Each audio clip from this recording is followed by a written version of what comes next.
Vision cheval fatigué par la rudesse des combats, reçu le 29 mai 2020. Pendant la nuit, je me retrouve dans une sorte de couloir, peut-être d'environ 4 mètres de large. Ce couloir ressemble à un lieu de passage comme un sous-voie de gare. Cela ressemble à un passage pour passer d'une voie à une autre dans une gare. À ce moment, je vois s'approcher une personne chevauchant un cheval. Le cheval est mal en point et c'est comme s'il a de la peine à se tenir debout.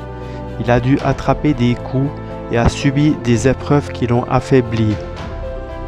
La femme assise sur le dos du cheval ne me parle pas et n'ouvre pas sa bouche. Son attitude me laisse penser qu'elle a traversé des épreuves identiques que le cheval et elle se tient fort sur le dos du cheval, mais ne bouge pas beaucoup. Elle semble elle aussi épuisée par ce qu'elle a vécu jusqu'ici. À ce moment, je m'approche et je me tiens en face du cheval. Je pose mes deux mains sur ses flancs d'avant et me mets à prier et prendre autorité pour sa guérison. Le cheval a gardé son énergie et se met à bouger et commence à taper avec ses sabots faisant du bruit. La personne s'accroche toujours sur le dos du cheval qui compte sur lui pour l'entraîner je ne sais où. À ce moment, je crie au cheval « Courage, courage !»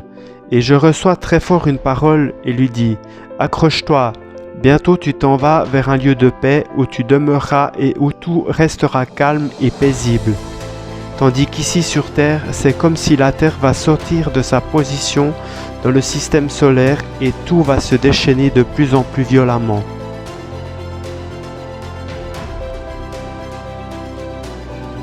À ce moment, le cheval et la femme sur son dos s'en va à toute allure comme emportés par le vent.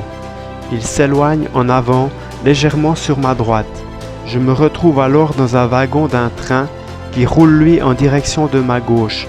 Je suis assis dans un wagon en position de contresens. Le wagon est rempli de personnes qui s'en vont à leur destination.